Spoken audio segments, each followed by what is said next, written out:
Assalamualaikum warahmatullahi wabarakatuh. Halo teman-teman semua, kembali lagi di sini bareng Faye di Obor 13.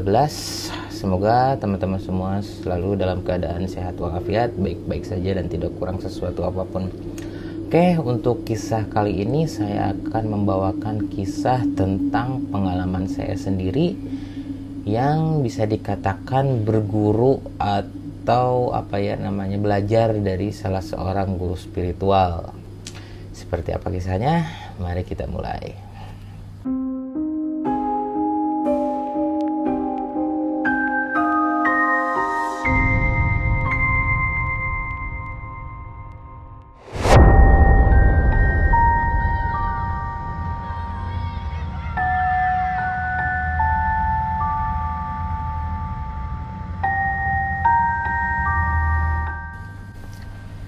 Kisah kali ini saya alami ketika sekitaran periode tahun 2007 atau 2008, saya lupa. Cuman waktu itu saya sering nongkrong nih di samping rumah saya ya. Dan kebetulan warung itu suka buka sampai setengah 11 malam.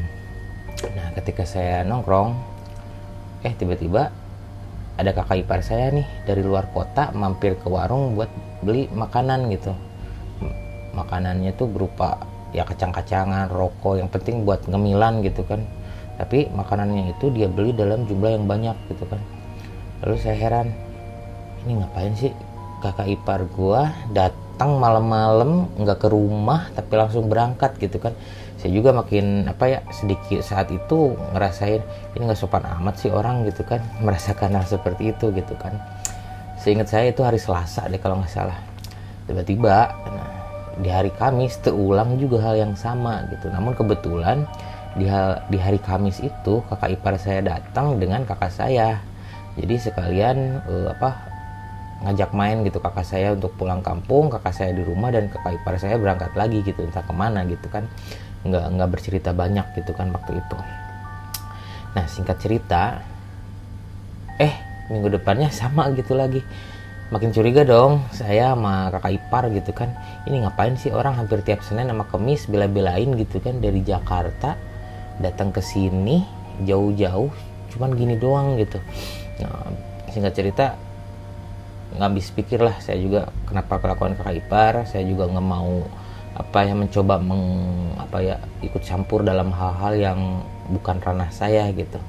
Namun ya seiring berjalannya waktu gitu kan, mungkin kakak ipar saya juga sedikit nggak enak gitu kan sama saya, terutama gitu kan sama keluarga juga sama nggak enak lah gitu kan.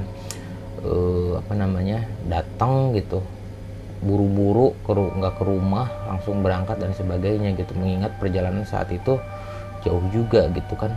Apalagi kakak saya itu juga baru dikaruniai seorang putra yang dimana itu tuh cucu pertama gitu di keluarga kita gitu kan. Ayah ibu saya itu pasti bangga banget gitu kan, namanya kelahiran cucu pertama gitu kan. Ini kok datang cuman sendiri, cuman lewat, yang namanya orang tua gitu kan selalu kangen cucu atau apa gitu kan. Ini cuma datang pergi gitu kan, malah nggak mampir, tahu-tahu ada beritanya aja malam datang ke rumah atau beli apa gitu kan. Nah, akhirnya kakak saya cerita, katanya punya guru spiritual di satu daerah. Nah, dari rumah itu perjalanan menempuh sekitar 40 menit lah ke arah Jawa Barat, daerah selatan itu gitu kan. Nah, udah gitu kalau lo mau ikut ya ayo aja katanya. Cuman di sana tuh ya nggak jauh-jauh lah, kita cuman tawasulan, ngaji dan sebagainya gitu katanya. Ya kalau saya sih ngedenger hal seperti itu ya senang-senang aja gitu kan. Intinya tuh dalam pikiran saya waktu itu saya berpikir kakak saya seperti menemukan pencerahan spiritual gitu untuk datang bela-belain untuk beribadah. Ya saya mah senang-senang aja gitu kan, daripada kakak ipar saya terjerumus hal-hal yang tidak baik atau nggak benar. Ya lebih baik kalau ngaji, apa salahnya gitu kan, selama itu mengaji dan di tempat yang benar gitu kan. Nah, akhirnya kakak saya itu ngajak biar tahulah situasi katanya, biar tahu kondisinya gitu kan seperti apa gitu, di pengajiannya kayak apa gitu kan. Ya udah deh, saya juga kan biar tidak melebar kemana-mana imajinasi saya gitu, biar nggak overthinking juga gitu. Akhirnya saya ikutlah pengajian gitu kan. Pengajian dia bilangnya waktu itu, tawasulan dia bilangnya waktu itu. Nah singkat cerita, malam-malam kakak saya datang malam Jumat itu gitu kan. Ya seperti biasalah, dia nyuruh saya ke warung untuk beli cemilan di sana, rokok, karena mengingat katanya di situ udaranya tuh dingin, terus enak yang hangat-hangat, kopi jangan lupa, mie instan yang dalam cup itu juga jangan lupa gitu kan. Katanya enak banget kalau di sana makan hal seperti itu katanya. Nah singkat cerita, sampailah saya di tempat yang dituju gitu kan. Nah tempatnya itu ternyata berada di sebuah perkampungan gitu kan. Mobil itu diparkir di pinggir jalan raya kampung, yang dimana bener-bener jalan kampung deh itu waktu itu. Jalan raya aspal, tapi aspalnya yang udah dengan kualitas aspal yang rusak ya. Lalu di kiri kanannya banyak pohon bambu. Nah dari situ ada jalan setapak nih naik ke atas nih. Saya juga nggak tahu nih arahnya kemana gitu kan ya. Saya ikutin kakak saya gitu kan. Aduh ternyata jalan setapak itu bisa dibilang kemiringannya lumayan apa ya. Kalau secara lebaynya itu tuh kalau jalan tuh kayak lutut tuh bisa nyampe ke perut gitu kan, saking apa landainya itu tuh. Nah udah gitu ya, dengan dada yang masih panas dan berdebar-debar gitu, setelah jalan dari jalan raya itu beberapa menit, akhirnya saya diajak masuk ke sebuah rumah perkampungan yang dari bilik bambu gitu kan. Kebayang teman-teman, dengan apa ya, teras rumahnya yang dari tanah merah gitu kan. Oh ke sini gitu kan. Saya sempat apa bertanya juga, ngapain sih ngaji di tempat yang seperti ini gitu kan. Nah kebetulan saat itu yang datang ke rumah itu tuh kakak ipar saya dan 2 orang teman kakak saya, dan ada 1 orang lagi teman kakak saya yang udah jadi jemaah rutin di situ gitu kan. Nah udah gitu masuklah saya ke dalam rumah itu gitu kan. Ya biasalah vibesnya emang rumah-rumah perkampungan gitu kan, dengan lampunya yang remang-remang temaram gitu kan. Rumah bilik bambu seperti itu dan lantai kayu yang berdecit nih kalau kita jalan di situ. Nah saya duduk di ruang tamunya, kakak saya tuh udah kayak yang akrab gitulah suasananya di situ. Dia datang bikin kopi apa langsung gitu, karena dari rumah pun kita bawa termos gitu kan. Nah setelah itu, setelah menunggu beberapa menit, diantara ya kita sambil melepas lelah juga kan, karena perjalanan di jalan kakinya itu lumayan menguras energi kan saat itu. Nah tiba-tiba ada muncul nih seorang pria sekitar umur 40 sampai 50 tahunan lah gitu kan, dengan wajah-wajah yang terlihat polos gitu kan, namanya orang Sunda kelihatan gitu kan, wajah-wajah polos, dari tata bahasanya pun juga sama gitu kan. Akhirnya di situ saya berkenalan dengan dia ini gitu kan. Dia perkenalkan diri, saya nggak tahu namanya siapa, cuman biasanya mereka itu jemaah di situ memanggil dia tuh dengan panggilan AA gitu kan. Ya biasalah, namanya guru ngaji, berasa apa ya, kalau dituakan itu biar nggak sungkan, kita biasanya memanggil AA gitu kan. Atau orang-orang yang dianggap punya kemampuan lebih atau kita menghormati dia gitu, kita biasanya memanggil AA. Ya biasalah dengan logat Sundanya itu kan, yang apa, yang polos gitu kan. Nah dia udah mulailah bercakap-cakap dengan kakak ipar saya gitu kan. Kakak ipar saya juga banyak membahas hal-hal yang saya sendiri nggak ngerti gitu kan, entah itu di pekerjaannya atau apa gitu kan. Terus ketika kakak saya juga sering membahas masalah apa, hal-hal spiritual seperti payung rasul, laqad ja'akum dan sebagainya gitu, kasih apa manfaat dan fadilah ayat-ayat gitu. Nah si A itu bisa menjawab dengan begitu meyakinkan gitu kan. Saat itu jujur sih saya juga sedikit apa ya, mulai terpukau lah gitu kan, dengan pembawaannya yang polos, down to earth gitu kan. Terus apa ya, penjelasannya tuh gampang diterima gitu kan. Nah singkat cerita, dia sering membicarakan pengalaman beliau gitu kan, ketika dia itu sering mengadakan pengobatan untuk hal-hal gaib seperti santet, gendam, guna-guna dan sebagainya. Dia tuh pernah katanya, bahkan dulu hal yang paling buat dia sedih katanya, dulu ada salah seorang anak yang dimana dia besar dari keluarga pengusaha katanya. Berhubung bapaknya itu banyak saingan di bidang usahanya, nah adalah katanya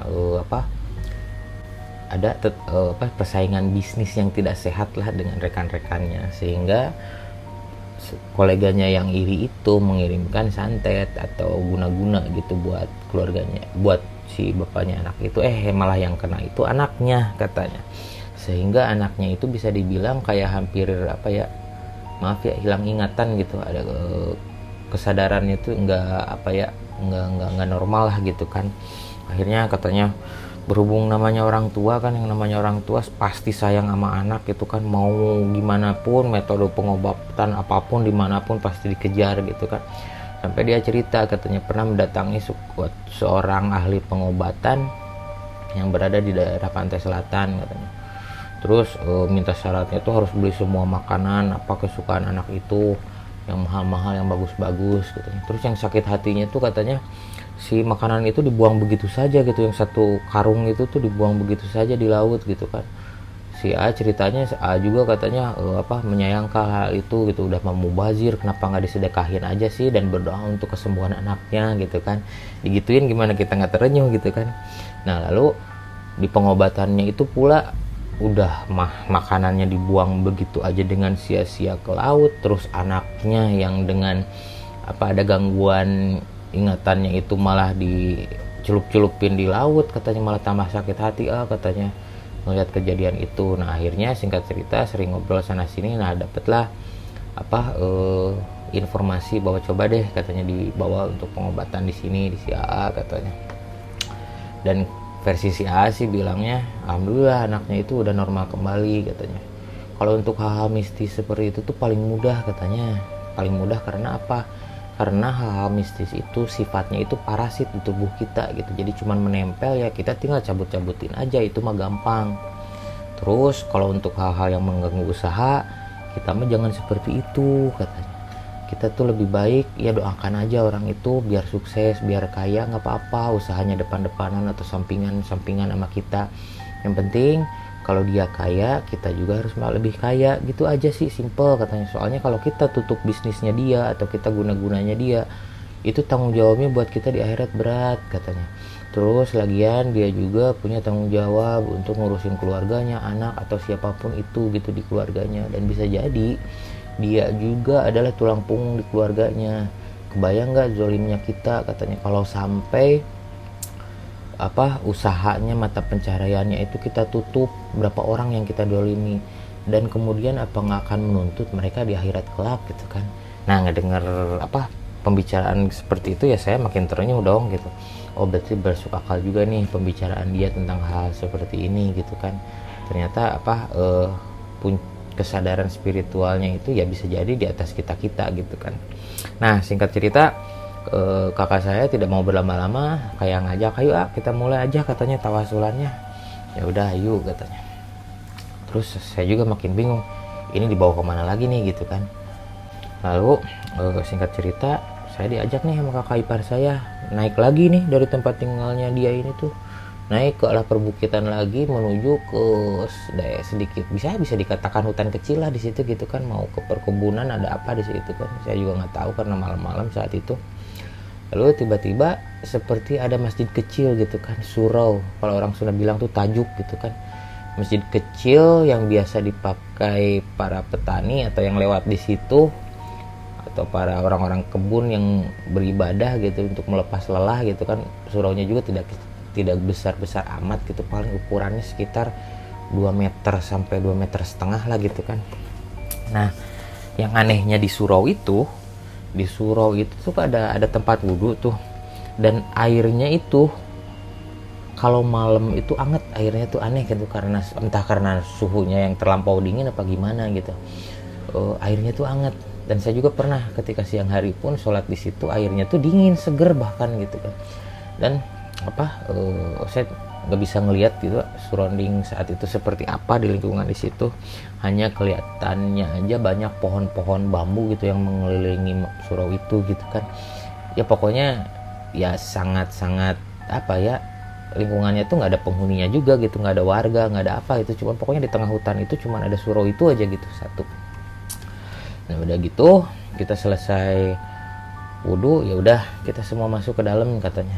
Lalu si A bilang, inget ya kita di sini memohon cuma untuk Sama Yang Maha Kuasa, jangan yang meminta aneh-aneh, jangan yang meminta macem-macem katanya. Terus berdoa aja katanya dengan sebaik mungkin, meminta petunjuk kepada Allah katanya gitu. Wah ini makin terenyuh lagi dong saya ngedengar penjelasan beliau seperti itu. Namun ketika beliau ngomong sesudah bilang seperti itu, inget ya katanya, di tengah-tengah nanti kita ngaji, kalau ada yang muncul makhluk bentuknya mata semua, pokoknya lari aja katanya. Digituin gimana nggak takut men? Kebayang nggak sih kita mau ibadah tiba-tiba udah ngasih warning seperti itu gitu sebelumnya, emang bakal ada apa gitu kan? Otomatis kan pikiran kita jadi kacau ya, jadi nggak jelas gitu. Ada makhluk yang bentuk wajahnya itu mata semua katanya gitu. Makin bingung, ini tuh kita mau ngaji apa mau ketemu dengan hal seperti itu gitu kan. Ya udah saya mengikuti instruksi dari dia ini selanjutnya gitu. Ya udah salat hajat dulu katanya 2 rakaat. Udah salat hajat dulu. Nah ketika itu yang masuk masjid itu ada sekitar 6 orang lah waktu itu tuh kan. Nah posisi saat itu setelah salat hajat, yang jadi imamnya itu si AA. Nah di samping si AA-nya itu kakak ipar saya. Nah kita tuh di belakang berjejer, saya sama teman-teman kakak ipar saya gitu, yang 4 orang tadi gitu kan. Ya kita agak renggang aja meskipun ruangan sempit itu dan berdesak-desakan, ya kita ya jaga sesuai saf lah gitu biar lebih tertib dan teratur. Nah tiba-tiba saya ngerasain keheningan yang luar biasa tuh di surau waktu itu. Dan si A itu mulai bilang, teman-teman jamaah, kita akan mulai nih untuk tawasul, mohon untuk konsentrasi katanya, dengan keridoan kita meminta kepada Yang Maha Kuasa. Lalu salah satu teman kakak ipar saya yang sudah kenal ini, sebut aja si Hendy ya namanya, biar saya nggak lupa memetakan si B si C nya. Nah lalu si Hendy ini matiin lilin tuh di situ, penerangan yang satu-satunya itu gitu kan. Lalu tiba-tiba ya jadi gelap gulita gitu kan di sana, mana jauh dari rumah warga, hampir masuk ke hutan lah bisa dikatakan seperti itu gitu kan. Yang terdengar saat itu hanya hembusan angin yang menerpa daun-daun dari pohon bambu itu gitu kan. Nah lalu mulailah si A itu memimpin tawasulannya gitu kan. Ketika hening, tiba-tiba seperti ada aroma wangian gitu, dan ternyata si A itu ngebakar menyan madat gitulah, pokoknya mau wangian gitu kan. Nah dia juga menjelaskan bahwa wangian ini sebenarnya itu bukan kemusyrikan, bukan apa gitu, hanya untuk beberapa prosesi itu seperti menghantarkan kita untuk relaksasi katanya.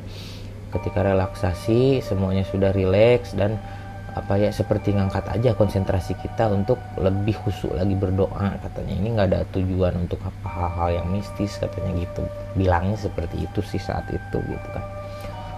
Lalu si A mulai memimpin doa ya dengan ritual-ritual Islam gitulah. Mungkin bagi teman-teman yang belum tahu juga, doanya itu yang diawali dengan bismillah dan kita udah mulai khusyuk tuh. Nah yang banyak didawamkan saat itu tuh tentang sholawat nariyah itu bisa sampai ratusan atau berapa. Nah di sini nih saya mulai merasakan keanehan dan pengalaman yang luar biasa nih. Ketika saya ngaji nih, tawasul nih, baca sholawat, tiba-tiba saya seperti mendengar sesuatu nih dari luar surau itu kan. Suraunya itu seperti rumah bilik bambu biasa gitu kan, cuma ada pintunya, ada jendela kecil di situ gitu kan. Nah dari luar saya mulai mendengar hal-hal yang gak enak nih. Dan dari situ respon tubuh saya juga seperti ada warning gitu, kayak kalau dibilangin film Marvel tuh kayak spider sense gitu kan. Tiba-tiba saya seperti mendengar yang menggeram gitu di luar surau itu gitu kan. Jadi geramannya tuh aneh gitu, tapi suaranya berat dan menakutkan gitu. Geramannya tuh ya menggeram biasa gitu, bukan geraman hewan gitu, tapi menggeramnya tuh emang bikin gentar lah gitu kan ke kitanya gitu kan. Lalu di tengah-tengah sholawatan itu, kalau rekan-rekan yang lain seperti udah husu gitu kan, si AA kakak ipar saya dan muridnya dan si Hendy itu seperti udah husu, namun teman-teman kakak ipar saya yang bawain itu ya sama-sama ketakutan dengan saya gitu kan. Apalagi ini pengalaman yang pertama kali mungkin kan bagi mereka gitu untuk mendengar seperti itu gitu. Saya kira kejadiannya cuma sampai di situ, ternyata tidak, men. Dari situ saya seperti mendengar si bilik bambu itu kayak dicakar-cakar gitu dari luar, gitu. Dari situ asli doa saya udah belepotan, tawasul saya juga udah belepotan, nggak jelas itu suara apa gitu kan. Ya cuman dengan suara seperti itu, dengan kejadian seperti itu, kita udah bisa ketahuan dong di pikiran kita suara apa itu kan. Nah kebayang makhluk yang besar dengan kuku-kukunya yang panjang-panjang gitu. Apalagi tadi intronya dari awal udah dibilangin kan sama si AA bahwa kalau ketemu makhluk yang mukanya mata semua lari aja katanya. Nah udah gitu ya makin takut dong. Nah udah gitu selang beberapa saat ketika sudah hening lagi, yang lain memang udah kusu aja gitu, kayaknya kita doang deh yang penakut ini, yang gentar dengan hal seperti itu. Tiba-tiba dari bilik sebelah kiri seperti mendengar suara pecut. Tahu kan teman-teman, pecut yang biasa dipakai untuk kuda itu kan, tapi si pecutnya tuh diarahin itu ke bilik bambunya itu, gitu kan. Berasa, apaan ini gitu kan. Nah dari situ makin malam makin intens tuh gangguannya. Dari bawah lantai kayu itu seperti ada yang cakar-cakar juga, terus ada yang ngegedor-gedor. Kebayang sih orang yang sedang ngegedor gitu kan. Cuman yang saat itu saya pikirin juga, nah siapa juga yang mau ngegedor-gedor di bawah lantai surau itu, mengingat tinggi lantai suraunya itu cuman adalah sekitar 15 sentian gitu kan. Dengan jarak segitu antara 15 sampai 20 sentian, siapa sih manusia yang mau masuk ke situ gitu kan. Terus di bawah surau itu juga kan banyak beling-beling tuh, dari pecahan-pecahan piring, kaca gitu kan. Biasanya para tukang kebun atau petani yang peralatan makannya pecah biasanya dibuang ke sana gitu, ditampungnya di situ gitu kan. Kalaupun ada orang yang niat jahil sama kita, pasti dia udah luka parah gitu, karena banyak banget beling-beling di bawah itu gitu kan, pecahan kaca di bawah itu gitu kan. Nah akhirnya dengan adrenalin yang sudah makin memuncak, gangguan yang makin luar biasa gitu kan, yang makin mengagetkannya itu di atap surau itu seperti tertimpa pohon entah segimana gedenya gitu, gitu sampai bergetar gitu, sampai ke si suraunya itu bergetar gitu. Saya kaget gitu, kirain mau runtuh atau apa gitu kan. Nah lalu dari situ saya makin keringet dingin nih, makin asli itu momen mistis saya yang puncaknya tuh sepertinya itu gitu kan. Tangan bergetar. Nah akhirnya saya seperti ngerasain pergerakan di samping kiri kanan saya gitu. Ternyata si teman-teman kakak saya itu udah mulai menggeser tuh ke tengah semua karena saking sama-sama ketakutan gitu kan. Nah, udah gitu mereka antang aja yang lain baca-baca sholawat gitu. Kok gue makin ketakutan nih, makin makin panik lah gitu. Ini kayaknya bakal ada sesuatu nih di dalam hati dan pikiran tuh seperti itu aja nih pokoknya. Ini bakal ada sesuatu deh, ini bakal kejadian nih, ketemu sama makhluk seperti itu. Oh jangan-jangan di luar macan, oh jangan-jangan di luar itu ada buta hijau atau apa gitu kan. Udah kepikiran, wah macam-macam lah aneh-aneh. Nah akhirnya karena saya tidak kuat gitu kan saat itu dengan menghadapi gangguan seperti itu, saya langsung narik kakak ipar saya. Aku udah gak kuat nih gitu kan. Nah nggak tahu yang dilakukan kakak saya apa, kayak seperti ngasih kode dengan cara nyentuh si AA itu atau apa gitu kan. Akhirnya tawasulan itu dihentikan gitu kan, disudahi lah gitu kan, karena ditakutkan banyak teman-teman kakak ipar saya yang malah jadi ketakutan yang luar biasa gitu kan di situ gitu kan. Lalu si Hendy itu nyalain lilin dan tahu apa yang terjadi? Hampir semua orang-orang penakut itu berkumpul di satu titik di tengah surau itu gitu kan. Tapi ketika lampu nyala ya kita mundur aja gitu, bersandar di sekitaran surau sambil relaksasi gitu dari kejadian seperti tadi. Dan yang saya kaget, saya lihat mukanya satu-satu nih teman-teman kakak ipar saya, nggak ada yang bener. Ada yang udah basah dengan keringat, ada yang ketakutan, ada yang panik kayak ngelihat kejadian apa gitu. Ya muka-muka orang panik, tahu kan teman-teman mungkin kan seperti apa. Nah, udah gitu ya kita mulai membahas lah experience kita di situ gitu kan. Seperti apa kejadiannya, ya ada yang bilang ini baru pertama kali nih ngalamin kejadian ini, luar biasa ini, ada apa sih di luar, ada apa gitu-gitu kan. Cuman si A nggak membahas secara gamblang. Dia itu cuman bilang bahwa ujian keimanan itu ya seperti itu, pasti ada godaan dari jin setan yang mau menggeserkan keimanan kita kepada Tuhan Yang Maha Esa. Dia bilangnya seperti itu. Dan si A itu membiarkan hal itu tetap jadi misteri gitu ke kitanya tuh, biar ngegantung entah apa gitu kan. Ya mungkin dia orang pinternya tuh di situ juga gitu, pinter dalam tanda kutip ya, pinternya mempermainkan pemikiran kita tuh di situ gitu kan. Nah kemudian itu baru kejadian pertama nih waktu saya pertama kali bertemu sama beliau. Nah berhubung ini udah 25 menit, kayaknya ini saya akan bagi nih beberapa part.